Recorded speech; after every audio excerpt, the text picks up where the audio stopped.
Hello and welcome into the Sorare Data Show. I am Andrew Lairdinho. You can find me on...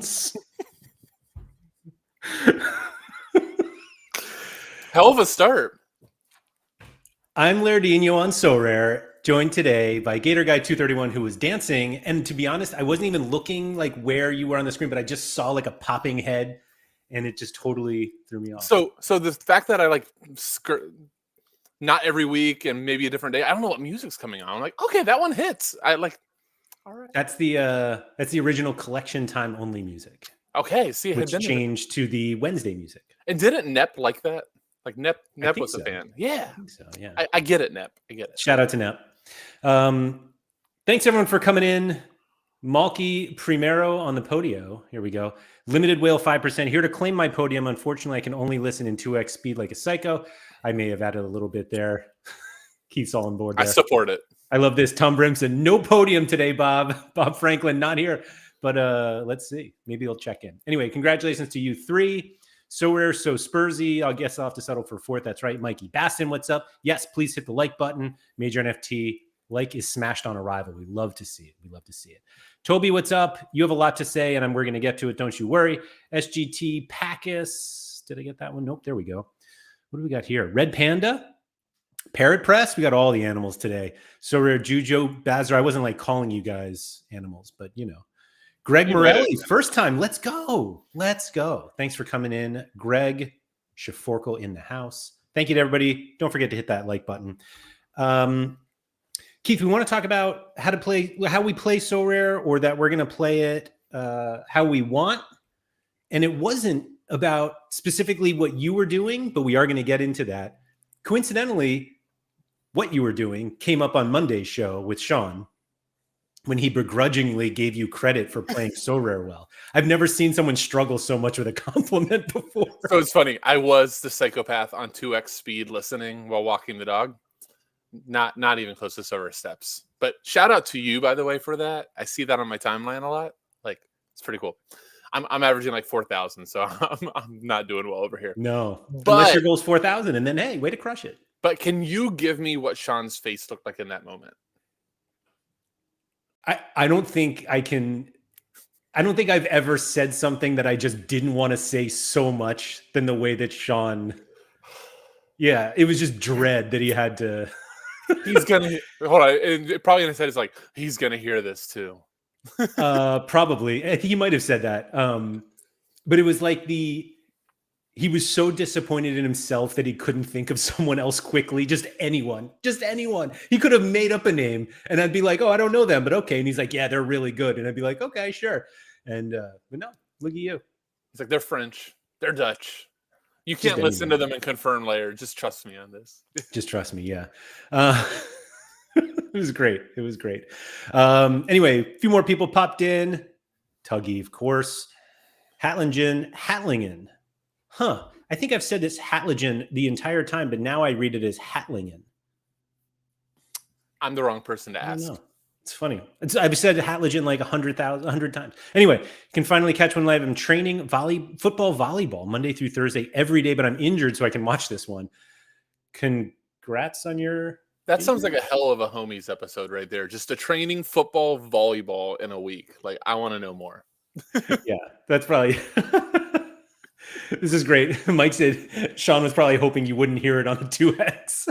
There's Bob Franklin in the house. Here we go. All right, now we can start. So yeah, Sean brought that up on Monday, kind of how I'm surprised it didn't come out as like Keith has figured out a way to moron his way into success. That would have been the most backhanded, perfect Sean compliment. Right? Yeah. Like, I think I Sean that better than Sean did.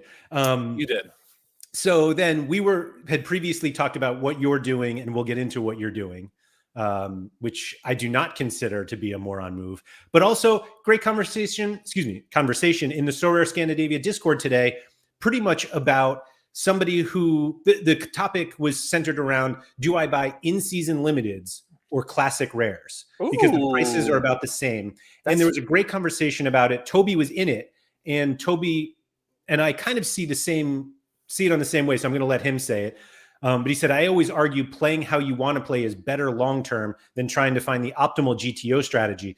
for those of you who are unaware, GTO strategy is a poker term, which for some reason should not be GTO strategy because it's optimal game theory, OGT, but for some reason it's GTO. Anyway, the more you enjoy Sorare, the more time you put into it, which makes you better. If you theorize the most optimal strategy and end up playing in a competition you enjoy less, you'll spend less time on it and do worse over time, which I think is a perfect summary. Could not have said it better myself, which is why I like Toby's. But I think it was kind of an interesting point because I think there are a lot of people who come to Sorare and they're like, what is the best strategy to win as much money as possible? And the optimal strategy for that may not be what they're best at. And if it's not your strength, then you're trying to get something out of a strategy that you're just not suited for. Mike says GTO is game theory optimization, which makes a lot more sense. Yeah, let's go with that. Anyway, you have been somebody. So I'll compare you and Sean in this respect that I feel like Sean fully believes that his strategy is the most optimal for ROI. And that's why he does it. And he plays in a way that is unplayable for most people. That he plays at a budget that 99% of us just can't do. And we can't afford to hoard like he does. Correct. So you, on the other hand, I think, I don't know if you're going to admit this, but I'm going to put it on you anyway. I think you are in a position where you could play closer to Sean's strategy and choose not to. And there are different reasons for that. But do you think that like what you're doing is optimal for the game or optimal for your strengths? Gonna say no to both. Okay. I'm gonna say it's optimal for my happiness / my like willingness to want to like play. Because like what you're skirting around is Sean's strategy is buy the best players, doesn't really matter what they cost. Like it's okay. They'll win it back. And that's actually unfair. I was gonna say I don't think it's not, but it's also like, oh, they cost that for a reason because they're the best player. So whereas I don't know, in everything I've ever done, I played poker in college and did quite well with it, but I never put $1 in. It was like work from free. It was like true like road to glory type of thing. And then daily fantasy, I did the same thing. I did a $25 deposit. It's all I've ever deposited on that site. And so I think it's like very similar to a lot of people that play FIFA. You know, you could go ahead and choose Real Madrid as like your manager team, but that's boring as hell. Because you want to like bring in random Sorare guys. You want to bring a dude from the J League that nobody knows about and like make him into a star. I haven't played FIFA in forever, but that's how I used to play it. And I think of Sorare the same way. It's like, yeah, I could go ahead and, have full Man City, or I have full Liverpool, but I'm a supporter. But to just name your club, PSV. I don't know any PSV pieces. That seems suboptimal when you play Challenger, but it's not that fun either. I think you're underselling your edge in that. Yeah, I like to if I have the time, I like to scout, and I like to try to find an angle that maybe somebody else isn't thinking of, and I kind of get excited going, I think people are looking at me and going, what the hell are you doing with Rui Silva? And meanwhile, I'm like, if you only knew. Yeah. So let's go into that because the scouting that you're talking about, I think, is very different than the scouting that a lot of people think about when it comes to Sorare. I feel like scouting is like watching a lot of tape and finding like youngsters who are coming up or, analyzing managerial changes. And while those are forms of scouting, obviously, those are not the kind of scouting things that you're doing.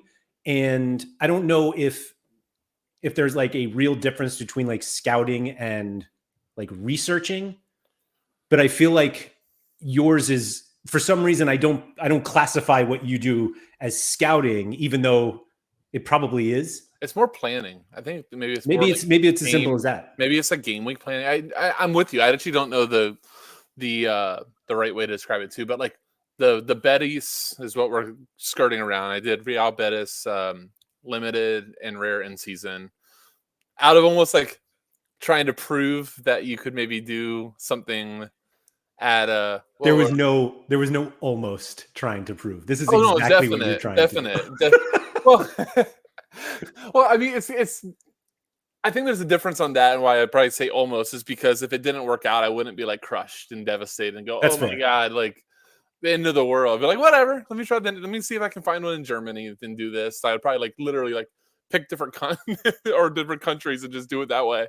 But no, like so the whole Betis thing was, I went to you and it might have been with Peter and MPen, but said, "Hey, I definitely agree with everybody that in season is optimal, and I think that that's where we should all try to head. But I don't really want to like. I hadn't played in season on anything, so I was D4 rare and D5 limited. No matter where I want to go, if I want to go to Prem, if I want to go to Bundesliga, if I want to go to La Liga, I'm tier 5. So, or I'm the lowest division. So, You're right. I'm gonna just explain all my thoughts, and I'd love for like chat or you to like just start poking. All right, thought 1 goes: if you buy all of the best guys right now, you're in a way, or in my head, it's a little bit wasteful having them in D5 or D4. Now, you could argue you could win those divisions. That's one. That's probably a very, very accurate way to say it, but I'm not thinking that way. So I'm like, all right, maybe a cool way to do this would be go ahead, find a team who has maybe a 4 to 6 game week lineup of fixtures coming up that are very, very that look very optimal. For me, it's home games, but that look very optimal. And maybe you take them from the lowest division up to D1. And then at that point, you start figuring out, okay, like maybe now this is where I integrate some better players or better stacks, or I start mixing it up. Once I'm in D1 and it actually makes sense. And the other reason for doing that goes, well, if you buy a Man City stack in your first weekend in D4 Prem, and they just do okay, but you bought Rodri. You bought in-season Rodri. How much was in-season Rodri? $1,000? It was around there, yeah. Like before the injury, probably like $1,000. And he gets hurt. Not only are you just completely like devastated of the investment, but you took on Rodri cost level risk, and probably at that point, if you're buying Rodri, so what is it? 1,500 was the 1,500. last. Jesus, that's like 4 Betis lineups. So you're taking on Rodri risk. You're taking on Haaland risk. So I'm assuming if you're buying Rodri, you're probably buying Haaland. You're taking on De Bruyne risk. Your Ederson risk. That any of these dudes do up their knee or get whatever. And you did that for minimal upside in D4 for rare or D5 for limited. Like your ceiling cap is nowhere near what it costs to make the team. What we also know on in season is we expect a declining graph. Now, funny enough, a lot of my Betis guys are, am I saying it right? Betis? I've always said Betis, and then you're calling it Betis. So I always have said Betis too, but then I come on here and I'm like, oh my gosh, there's so many Europeans that are going to rip me. So I'm going to try to be creative. I always said Real Betis, but like, I'm going to go back to Betis. It just feels better. Yeah. But I think I've heard when I was watching the game, I think I heard Betis, and that's why I'm like trying to fix it. I didn't think that there was like an accent on the I. Yeah, I don't think there is. So anyhow, the thought would be you buy cheaper where it. So sorry, what I was trying to say is that Betis guys have actually increased in price, which is really cool from when I bought it. Like not a ton, but enough. That, hey, if you win anything as they're helping you get promoted, that's a bonus. But I'm taking on a lot less risk because the players are super affordable. Like Diego Llorente was like $20. What are you? Yeah, sorry. I just said you need more passion and a list on it. Betis. Oh God, no chance. I'm on that. But anyhow, that was part of the planning is not only do prices maybe decline, but if I have these super premium guys, let's say I'm in La Liga, I did it with Real Madrid. I'm paying through the nose for Mbappe, Rodrigo, Bellingham, Courtois. And if any of them get injured, as I'm doing this quest to D1, where their price would actually justify me having them, I'm like screwed. My plan is not working out well. So the plan was doing what I find fun, which is let me find kind of a maybe middle level team. It just so happened that Betis had 4 out of 5 home games, all versus mid-table to bottom of the table. They were all pretty affordable. I'm like, this might be the play. Buy this. So in rare, I did Rui Silva with 2 defenders. And I ended up having to do 3 defenders because Bartra, who's really good scorer, Mark Bartra, used to play at Barcelona. He's kind of been all over the place, but he's actually a very good scorer on the Matrix. I read reports as I'm doing this that he was back into training, and now we're 2 or 3 game weeks. He's not made the squad, so I bought Nathan, who I think is like a Napoli loanee. He's pretty good. He was not very expensive at all, so I bought the 2 of them. I had a Griezmann rare from just already in my gallery, so I'm like, okay, he's going to be my classic. The first week, it was a great matchup. Funny enough, this past weekend, because La Liga is playing like 5 straight weeks. It's crazy. And he had Champions League, and he was the best player on the pitch in the Champions League for them. I'm like, there's actually a really decent chance that this guy might rotate this week. So this past weekend, which he actually ended up doing. So I bought Carlos Vicente, who had a great matchup. I actually already sold him for $1 more after the fee than I bought him for. So that was great. Was able to get right out of that card.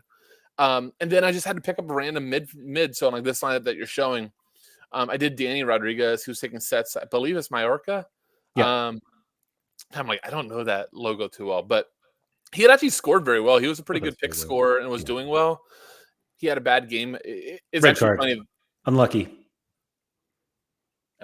He got a 69th minute red card. Yeah. Well, if you actually like look at his, sofa score, like heat maps and stuff too, he had like 13 crosses. He had a ton of corners. Like it was what I bought him for. It just didn't work out. Mm-hmm. And he was just super cheap. I want to say it was maybe $12.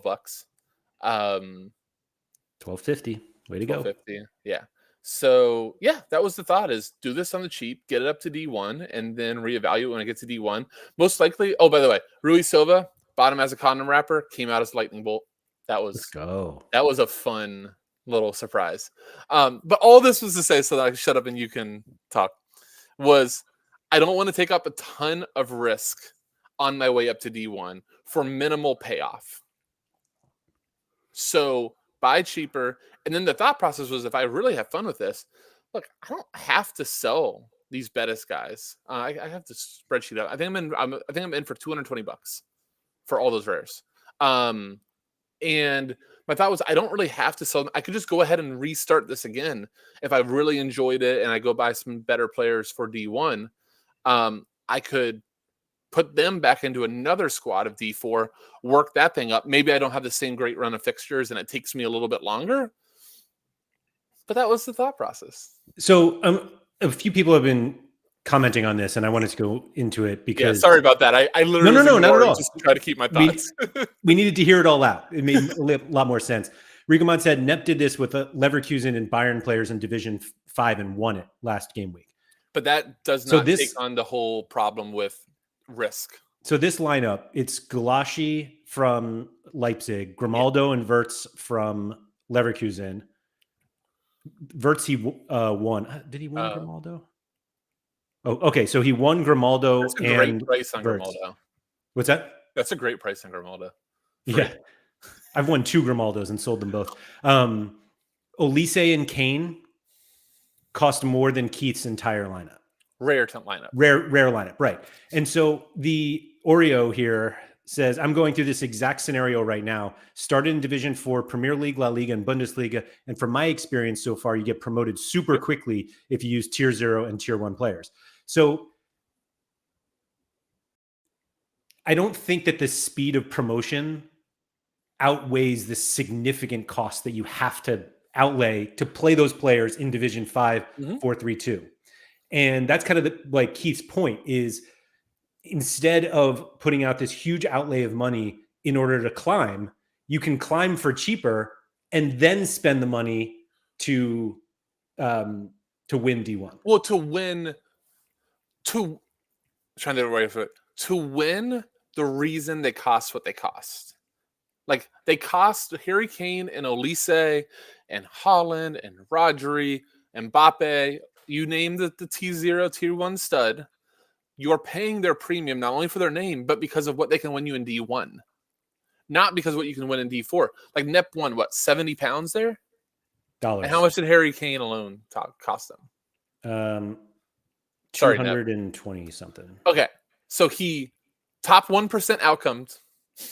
No guarantee that'll ever happen to get barely anything back. But if he does it in D1, it's all paid for.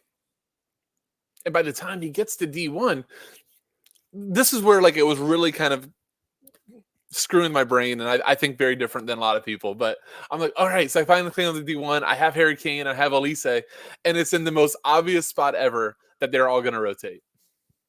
Like for who? Like Olise and Kane. Like it's a midweek Bundesliga fixture away versus the bottom side.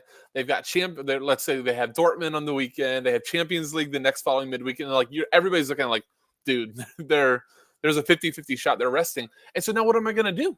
I just spent all this money to get this to run to D1, and I wanted to get to D1, and now my expensive players are gone. So guess what I'm probably going to have to do? I either have to take it off and now maybe wait a couple game weeks, or I have to maybe buy new players. And that was not really what I wanted to do if I already spent all that initial outlay. And I'm very much a matchups guy. So I'm like, that would just be hell for me. So I'm going to go in on that. Ricoman said that they were using NEP as an example of a bad thing, meaning paying that much. But we had the comment from the Oreo man mentioning, hey, like you can get up really quick too. Yeah.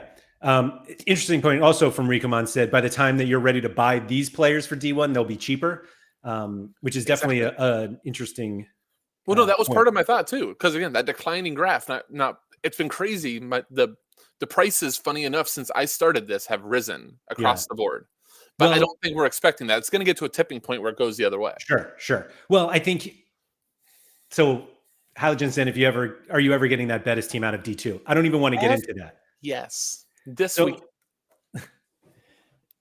I think what Keith is doing is different than what everybody's kind of thinking he's doing. So Toby said, I'm trying to climb up from D5 and all the champ comps with mid-level guys like Stoger, Lo Celso, Keith needs, Amiri guys, not in D1 yet.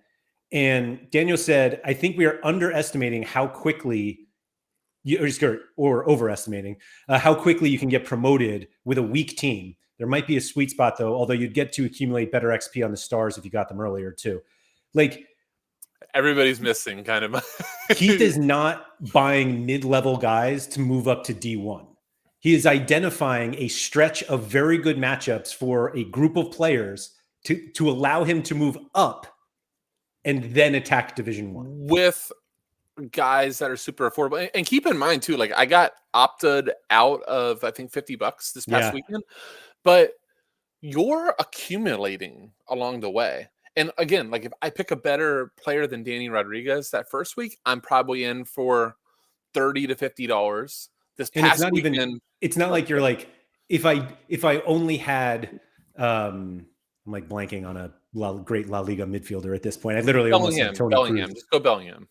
Right. Like you're not saying if I only had Jude instead of Danny Rodriguez, I'd be fine. Like there are other guys in the Danny Rodriguez price range that would have done.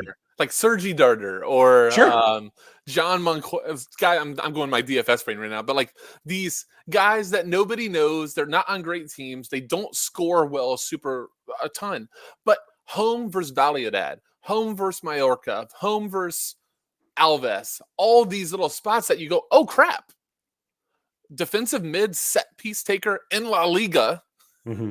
Like they might crank out 15 to 25 AAA. And if I happen to get a DA, I'm going Izzy Palazin. That's another great example, a guy that will do well. So like, or if you go on a good team, like Yangel Herrera at Girona, like all these kind of like off the wall guys that you don't want to rely on. Like, God, not to make fun of Sean, but I was looking at one of his lineups from Bring It On, Laird says.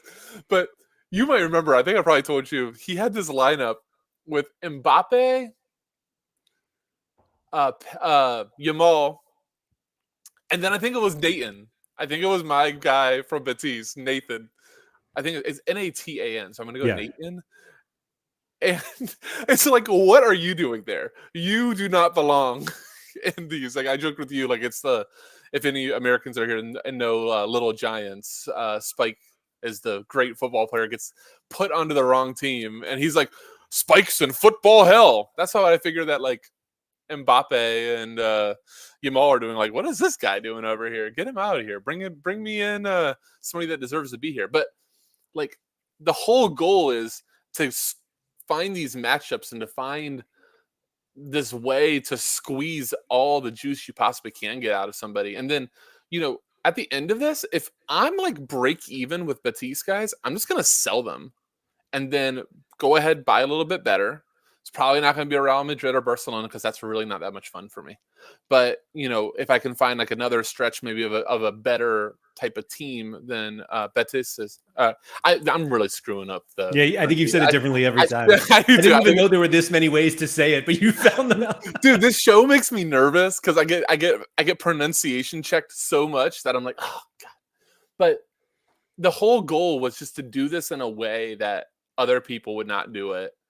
And again, it's almost a challenge. Like, I really enjoy the challenge of doing something a little bit probably more difficult than other people would make it, but I kind of find fun. And I do think even if you don't see that as your justification, like you don't like the more fun, I really do think that we in end season, the time that we have these cards is really short and really finite, and the ledge that we've seen from the valuations that they're going to drop off is really, really big. Like, we're talking what would you say, 3 to 5x typically? Yeah. Sorry, I was Dian said a Betis stack is not passing D2. Like, that's like can we actually, let me make my point. Can we actually go to their fixtures and show everybody? So I like had it on the screen. I was about to bring it up. Like, the reason why let's just do it now. Let's just do it now. So I bought them during the international break. Right. You bought it. When I identified this. So go ahead. I'll let you go. So they had home against Leganés, home against Getafe, home against Mallorca. Away against Mallorca. That's their one away game. No, this was home. Oh, I'm sorry. It was home. You're right. They're now away to Las Palmas, and then they're home against Espanyol, who I believe is a promoted side this year. Yep. I'm going to get into the midweek stuff because we need to talk about that as well. But then they also have like Sevilla is really bad this year, by the way. Like, really bad. Who is? Sevilla, yeah. They are really bad. Yeah. But so Keith was not buying these players for the rest of the season. He wasn't trying to like get to D1 and win D1 with a Real Betis stack. Like, that's not the point. The point was to use them because they were cheap to move up. And maybe he gets to a point where he gets to Division 2 and he's like, they're not good enough. And then you just find the next one. There's always a next one. But I'm trying to figure out. I want chat to explain to me, why is everybody just going because it's Betis that they can't promote? Like, I'm actually very confused why everybody's like, with all the shit lineups that I see on Sorare that win and stuff like that, everybody's like, well, certainly. And also keep in mind, Rare, I'm doing this in limited too, and I did not get promoted this past week. I missed by 1 point, so I'm still in D4 instead of D3. So you can take that as a chat says they're right. Fine, it's cool. But I have a Betis. I can't say it. Jesus Christ, Betis. I'm just saying it how it goes in my head. It's Betis. Don't correct me. But if Betis gets a clean sheet, because I have Rui Silva, Diego Rente, and Nathan, and then eventually it'll be Bartra, and I should have gotten Lo Celso. I'm an idiot. So it should have been more. But I'm still kind of rotating these final 2 spots in the lineup based on best matchups. So on the cheaper end of things. But again, I will go to D1 of this lineup, and it probably will be this weekend. Love that confidence. So I was just looking. My lineup's good. Look at my lineup this week. But like the whole you can't do it Yeah. that you can't win I'm more Division One with a team motivated like now. this. They're Betis this weekend are home against Espanyol. Yep. And it's the Madrid derby. So like that's already like everybody's like, oh, you got to beat Real Madrid, you got to beat Barcelona, and then like at some point they're gonna like it's El Clasico. They're not humongous scores that come out of El Clasico. That then like if Betis, I was trying to look up to see when El Clasico was. Let's see, game week 21. Rui Silva is home against Atletico Madrid. Home at least. But even that again, if you're just running the defensive stack, is anybody honestly sitting there and going, Betis can't get a clean sheet home versus Atletico? Like, have we watched Atletico for 7-8 years? 20 years, yeah. I think we're pronunciation counter. I think we're just missing. We're not missing the point, obviously. Well, no, but this is awesome. Like, this is how some of these streams and like when we're talking about strategy should go. Like, I don't want there to be a consensus. Like, that's great. That's like part of what shows why Sorare is kind of awesome, is that I can come in here with supreme confidence, going, "This makes a lot of sense," and I get Laird to do it. Funny enough, Sean, Mr. Detractor. When I first told him the idea, he's like, "This is stupid." And then within a week, he's like, "I don't know if it's that stupid." He's like, "It's not what I would do." Right. But he can see. And I think what's also being missed along the way up is the equity that could occur with, again, if this past weekend, if Betis kept a clean sheet at home where they were like minus like 175. Like, they were a big favorite. They conceded in like the 6th minute to Danny Rodriguez. Of all people. No way. Yes. That's so funny. And I replaced him with another midfielder, by the way, that I spent $3 on, that scored. Just saying. Let's go. But if they get a clean sheet, I'm literally, I didn't even check it. At one point, I would have been like 4th place. Like, because again, correlation. Rui Silva, that's 25. Actually, what is it? It's minus 28 points, not even including XP. Right. Minus 3 for the goal, 25 loss for the clean sheet. Then you've got 14 for each defender, not including XP. It's a lot of points.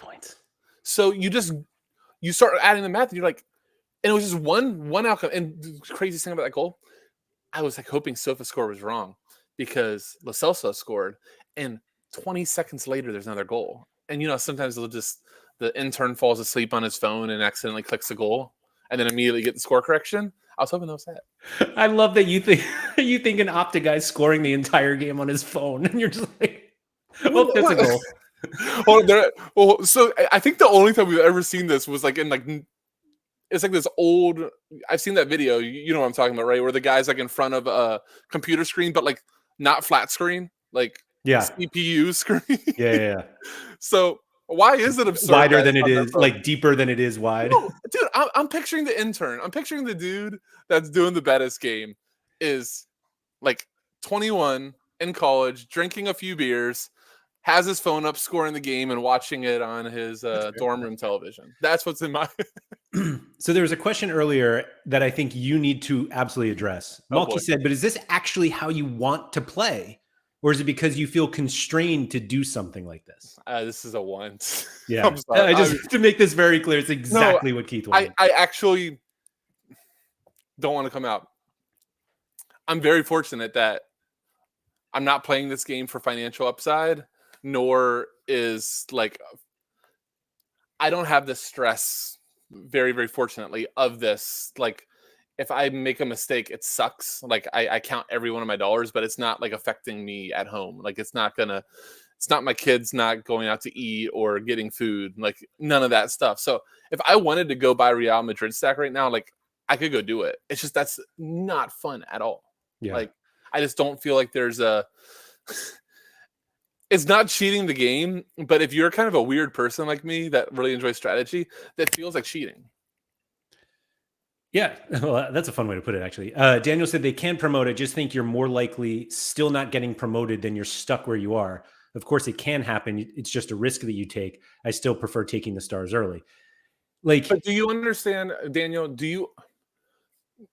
I might be overweighing this, but I don't think it's.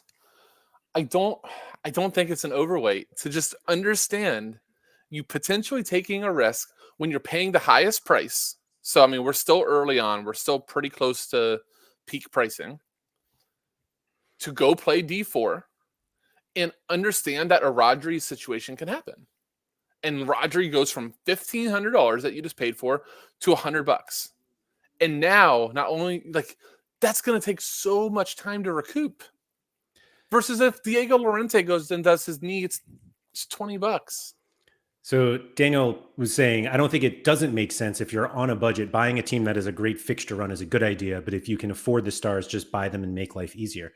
I think I would prefer the great fixtures. I would too.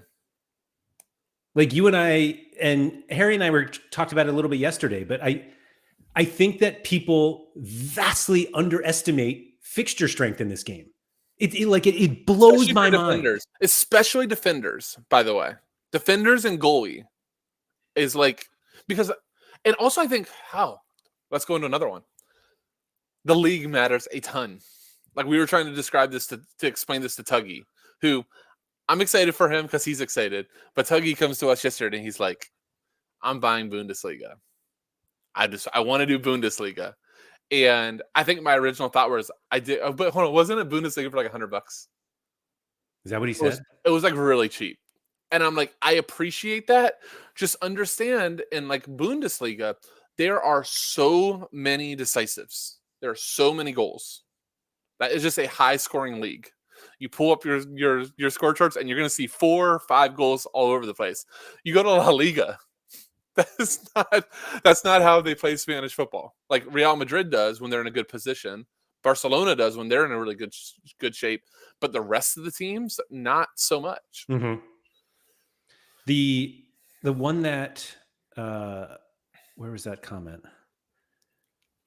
Wistomania, and I think this is what a lot of people think, said, I think you possibly miss out on a podium when getting stars later to other people having the same players with higher XP. I would make the argument that Keith is more likely to win Division 1 with a couple stars and Danny Rodriguez.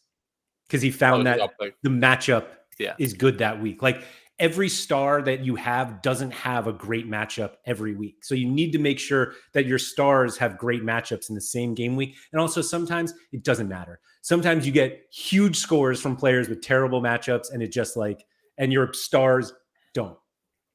Brad Guzan was away to the Red Bulls last week and scored 95 points. Yeah. Like sometimes it doesn't make sense. Sometimes it just doesn't make sense.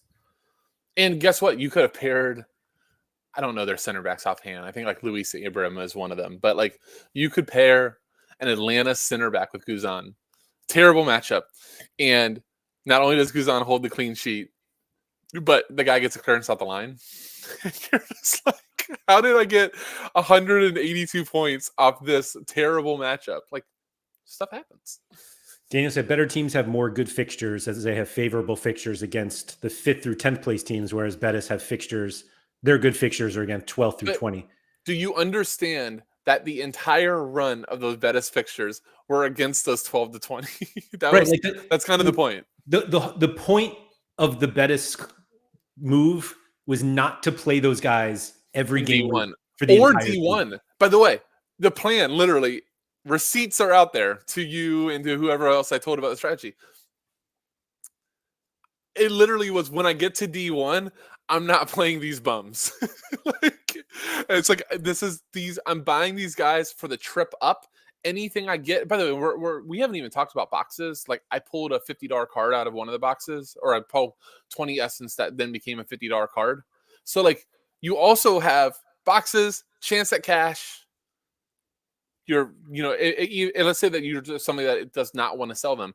You are gaining XP because guess what? If I don't sell these Betis guys, they're just going to go right back to D4 when I get to D1, and then they're going to build another lineup up.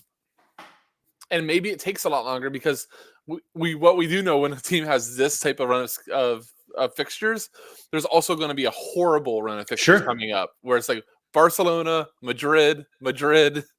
Like, I'm not saying that I'm like running Betis the entire season and they're going to win me D1 4 times. Like, it was literally, I want to go from D4 to D1 and then have some fun in D1. How can I do that? And how can I do that efficiently without, again, I've said this a lot of times, without taking on a ton of risk. That was one of the biggest things for me, was not taking on risk. Yeah, and I think in the same kind of conversation that people underrate or underestimate the importance of matchups, they also, I think, overemphasize recent results. And so Betis have had good results lately, like score-wise, and that's why their cards are going up. So like you are playing them in these to get these good scores. It is helping you get promoted. The prices are going up, and now you can sell literally a lot of these cards. You can sell at a profit, which is like wild. I think I'm probably going to get out a little bit ahead, like not even including anything that was won, just purely on price, which is crazy because I was like building in like a 25% runoff on the sell. And I also from a timeline perspective was building in that there was going to be a week or two that I did not get promoted. And that was okay. I was like, if this takes me, 6 game weeks to go up 3 divisions or 4, like that's okay. And there's also this like posted to Twitter once or twice and definitely to you, like it's really fun. It is like when you don't have like you have this sneaky strategy, like this stream, I love all you guys in chat, but you are just justifying me doing this again because like I kind of live off of this. You can't do that. I'm like, watch me cook. Like that's fun. Like, that's my perverted sense of fun. I think the best part, like literally my favorite part of this like little journey of yours was when you put them in the lineup for the first time and you were like, oh my God, they play Friday. And you're like, this is going to work right away. And they kept a clean sheet. And you were just like it was immediate. What's the word I'm gratification? Or thank you. Yes, yeah. Immediate gratification of like, this is going to work. It was hilarious. It was so, and again, it was like Friday. I've been upping my DFS risk tolerance as I'm doing this too. And it was literally like a slate I was playing in DFS was Betis on it. And I have the game going. I'm like, oh my God, I don't have work this Friday. I'm like, this is fantastic. It was, and then I think Grease played Saturday, hung like 2 decisives or a decisive. And then Danny Rodriguez ended all the dreams on Sunday. But can you imagine like how much gloating I would be doing if I won like D4 and like all my money back the first weekend?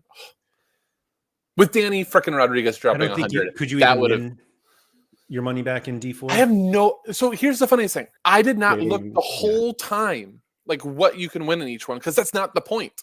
So it's funny you say that because it's like, I was going to say, like, you don't want to waste your win in Division 4 as if, like, you're not allowed to win again if you win in Division 4. But you're right. The point is promotion. That was literally the point because, again, like, I don't know if we're doing, like, the best job of explaining everything. But, like, Nep winning D5 with Bayern, expensive dudes, and getting $70, getting, like, a fourth of a Harry Kane is literally my point of why you don't need Bayern in D5, or you should wait on your Bayern until then. Because again, Harry Kane is not the type of guy that I think about when I go, man, he's going to start every game, super healthy, he's never been injured. Like, I'm just waiting for that ankle to roll bad. And again, if that ankle rolls bad and I've only gotten like 1 promotion as D4 and he's done for 3 months in season, keep that in mind too. In season cards where we know declining utility, we know the cliff is coming. Like, I'd be mortified. Like, that wrecks your whole plan, your whole budget, all of that. Right away. All to win $70 and get promoted to D4. And again, I'm not even saying that. Like, Nep could win this coming weekend and the weekend after, and he's going, sucker over there with his Betis. You should have just bought in Bayern and you could have won 4. But again, there's an alternative reality that could have occurred there. Well, I mean, fixed ankle. I mean, we saw it even with Madrid early on. Like, Bellingham got hurt early, right? And so it's like now you need to find somebody else. Mbappe's hurt right now. Like, I'm not saying it can't work. It's just like you are kind of have said a couple of times, and I feel like people are ignoring it. Like, you're taking on significantly more risk to play those players on the way up instead of getting them when you're on the top. And in Division also, what we were expecting, it hasn't occurred. But if you would have asked you, me, almost anybody on the stream or any like content creator out there, what were we expect to happen to prices in 4 weeks on an in-season card, we would say decline. We would say if it was $1,000, you're probably $750, $800, something like that at the end of a month. Because I think that's like an okay amount of like burn risk off of it. Maybe that's a little extreme, but I don't know. That hasn't been. Can we bring up another part of this? And our good friend Tuggy. Which part? So Tuggy, the Betis. Up the Betis. We'll do more Betis. So when I had this idea, and Griezmann was my forward for the first week. Oh, this one. What did Tuggy say? Go ahead. So I don't think. All right, I'll say what he said, but I don't think this is appropriate. I'm not making fun of him, by the way, for it. No, it's a great not recommendation. Yeah. So you had your Betis stack with Danny Rodriguez and Antoine Griezmann. Mm-hmm. And his response was, this lineup would be so much better with Yamal. And I said, it absolutely would be. And you were like, of course, yes. He's also significantly more expensive. And he's like, yeah, but he's worth it. He's better. This is literally like Daniel Cooper's argument here, that like you are better off with better players. It will guarantee you promotion. I probably said like, it would be really better with Jude over Danny Rodriguez as well. Well, yeah, sure.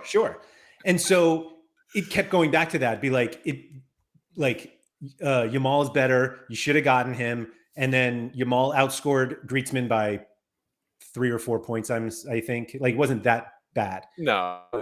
And I think I think what both of you were kind of missing in this is you had an easy way out because you had that Griezmann card. Like you would have never bought Griezmann. Like no chance. No, it would have been much more of like Carlos Vicente. Roque. You would have been bought Vitor Roque and get his bailout goal off the bench when he didn't even start. And like Oreo's, every lineup would be better with Yamal. Sure. Yeah. It also costs so much more to do that. He's literally the most expensive player in the game now. And which is crazy. I mean, like deserved, but it was just crazy to see your tweet last night and that he flipped. Oreo at 146 says, don't you have the same injury risk no matter at which point you buy them? You do. But what you can win to take on that risk is very different in D4 rare or D5 limited versus D1. You can justify spending a lot more money in D1 when you can win $1,500, $2,000 for having that type of guy. When you are in the lower divisions and you can make $70, $100, and you're staring there at a $3,000 lineup, that risk valuation, it's almost like, here's the best example. I don't remember what NFL game it was. Somebody, I think it was week 1 in the NFL. I saw, how DraftKings does those big bet alert things. And it was like somebody laid $65,000. I think it might have been college football. I think it might have been FSU.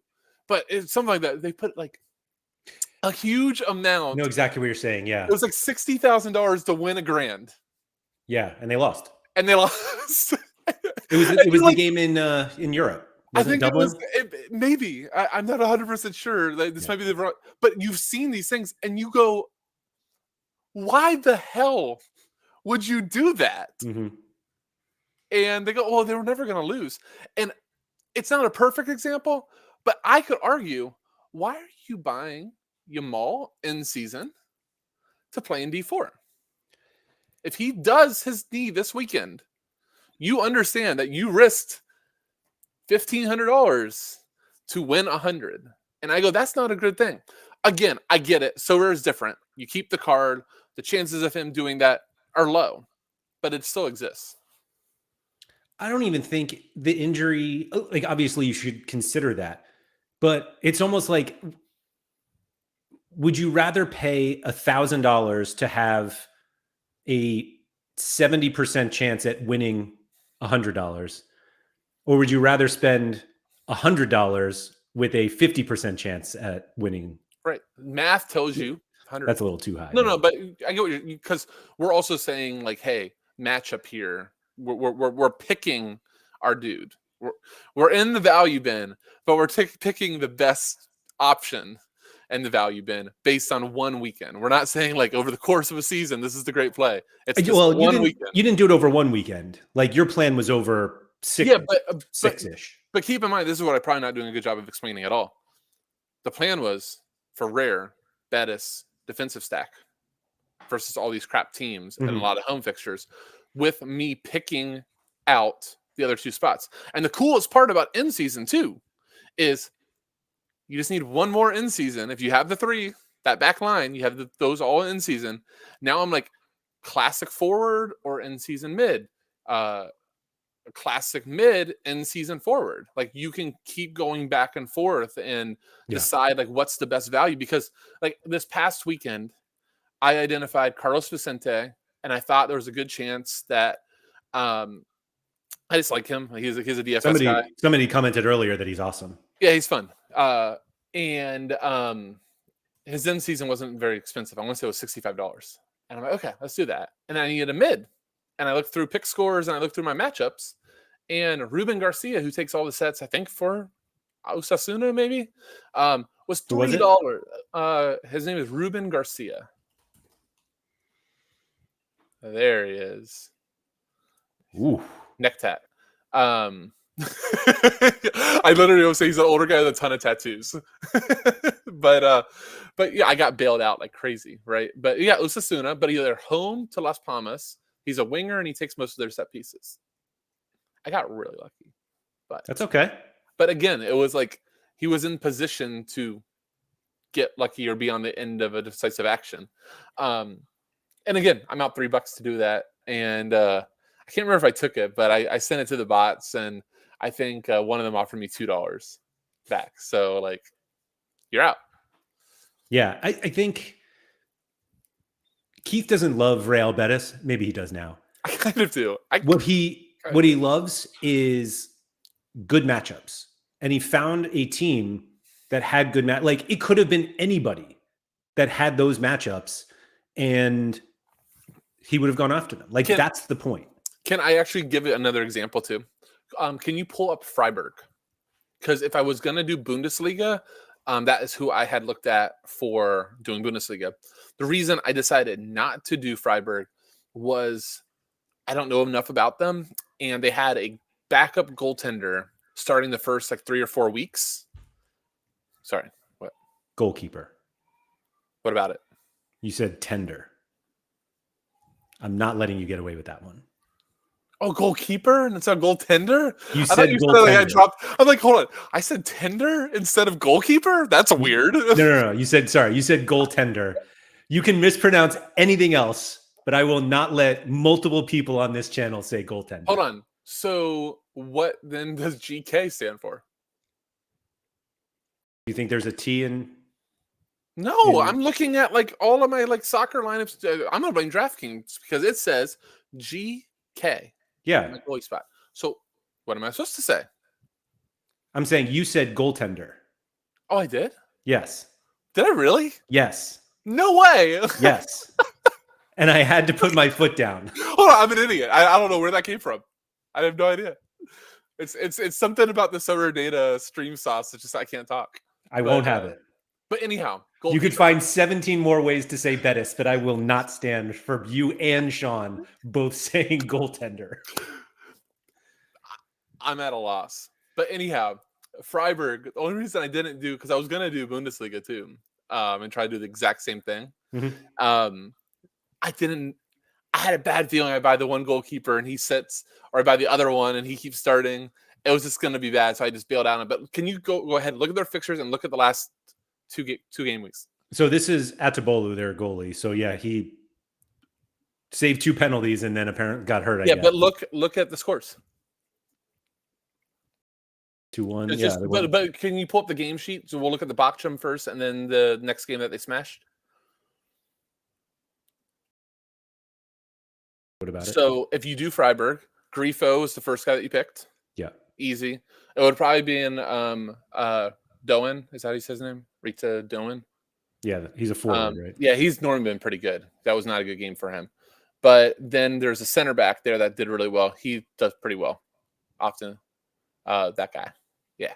I'm like pointing like at my screen, thinking you can tell me where my That guy's hurt too. But my point is again, you look at 2, so he would have gone out or something along those lines. But you can see these matchups. Like Grifo then drops 100 the following week, and they win 3-0. So if you would have done this right and put it in, you would have been promoted from D4 to D3. Then last week you probably would have with most of the same guys. Mix and match 1 or 2 guys in there. You've been cooking again. This is funny because like this 3-0 win away to Heidenheim, which like they're terrible. So I guess you feel like, okay, like Grifo scores 100. Like everyone else is 60s and below. They've won 72. But that's kind of how this all goes. But again, you're identifying Freiburg at the time. Probably, I don't know the score. It was not very expensive to put together. Yeah, I mean, their next 5 are like, other than away to Leipzig, are fine. That's kind of the point. And again, like if you take on this challenge or you go, oh, this kind of seems like something that you want to do, there is always going to be a team that has 4 to 5 fixtures in a row that are like really good. So Jerem said you should get Guerrero from Bayern as a differential, but like that would be weird with my Betis stack in La Liga. But he's too expensive. Like the point, like why would you spend $180 for a differential? But again, Johnny Big Rockets was all about. I don't even think differential is what you're looking for. There's not a lot of people out here like going at this as a strategy in the top divisions. And you're not shooting at the top divisions. You're just trying to get promoted. So you don't need differentials. I'm literally doing this budgetary constraints. Let me see what can happen. And then when I get up to D1, if I want to, I can just go floodgates. I'm not going to. Definitely not. That's not my style. But, I'll probably see if, like, I don't know La Liga enough. Is Valencia? No, I think Valencia is trash. Villarreal, something like that. Go. Tuggy's day is made here, as Toby says. Eric Smith is the Bundesliga differential because he's center. He's the new Rakitsky. Yeah. Except for the problem is he needs to be on Bayern to be the Rakitsky, because what made Rakitsky so awesome? He was on the best team and was a center back and also took set pieces. Is that good? Is that a good situation to be in? God, that was... me and you have been on like a couple of different threads where we like mentioned like peak Sorare, and there were so many good peak Sorare moments. Like Rakitsky's definitely there. Teddy Tuma for me is definitely there. For you, what's your peak Sorare? Selling João Felix for 100. Oh wait, no, I didn't do that. No, and no selling, no market. Just like enjoying a guy. Mine is actually just more like when I finally was able to acquire cards. Okay. Like there was I remember when I got a Sambi Lakanga rare card, and he was like one of the U23 beasts, and I was like, I made it. I can play. I'm like, I'm in now. I'm good at this game. I was able to get one of those. Did he transfer the next week? No, I had him for like a couple months. Okay. Juni Ito transferred like a week after I got him. Yes. To a team that was like out of nowhere too. Dude, now you're making me think about it. Like when I paid my 3.2 ETH for a rare Dusan Tadic, like I was like, I'm in so rare. Yeah, I'm one of them. I'm one of them. I got a Tadic. I don't have to hear any shit from anybody else. Mm-hmm. I have a Tadic. Go away. Yeah. It literally was like that, though. You think I'm the budget guy? I've got a Tadic. You have to go. Yes. For a very good reason. And I'm going to share this with everyone. Oh. Keith is about to record episode 2 of So Rare Homies with Harry Trades. If you have any questions, go on to Twitter. I'll even drop this in the live chat here. If you have any questions for Harry, since Keith, I'm assuming, just hasn't put anything together, and so now he's like, "Oh shit, I need somebody to ask all the questions." Just kidding, Keith. I mean, dude, for those that didn't hear week 1, there is no plan that goes on the shows. Really, it's just except for just to talk openly, and trying to think of the best way to say it. I'm blown away how much positive feedback has gotten from it. I think a lot of part of if you guys haven't seen, Laird was the guest one. You get to learn his entire Laird's road to glory. But it is because you are in your dream job. I am. You literally wake up and you do what you want to do every day. Yes. And I think the route that got you there is pretty cool. Appreciate that. So, yeah. But yeah, so it's Hilo was asking if it's live on YouTube. It's not live. It'll be posted Friday. Yep. It's meant to, because he'll get on eventually. He's the one guy I haven't mustered the courage to DM and tell him, let me know when. But no, I haven't. I got to work it up before I come to Big Boy John. But the whole creation of the show was in part a couple people saying there's not a lot of like different content out there. Everybody does the same thing. And then you and Andy go, we miss a Friday morning podcast dropped in our feed. I'm like, you know what? I'm going to go do that. Way to go. I love it. I love it. I'm excited for a show that I'm not on, to be honest. So yeah, go if you have any questions, but if you don't, that's fine. They're going to have plenty to talk about. Fun. Harry's fantastic. So it'll be out Friday. So definitely looking forward to that. So thank you everybody for coming. If you could please like, subscribe, all that good stuff. Shout out quick. Go over to Sorare Homies on YouTube as well and subscribe there. You can watch it there. You could also listen on any I think it's almost podcast all feed. What's that? I think it's almost all of them now. I think so too. Yeah. My God, it is freaking hard to distribute YouTube and pod stuff. Like that was underestimated, but it's done now. That's why you leave for the professionals, Keith. Anyway, thank you everybody, and I'll be back tomorrow for Sorare Andrews. You don't want to miss it. Oh, get those steps in.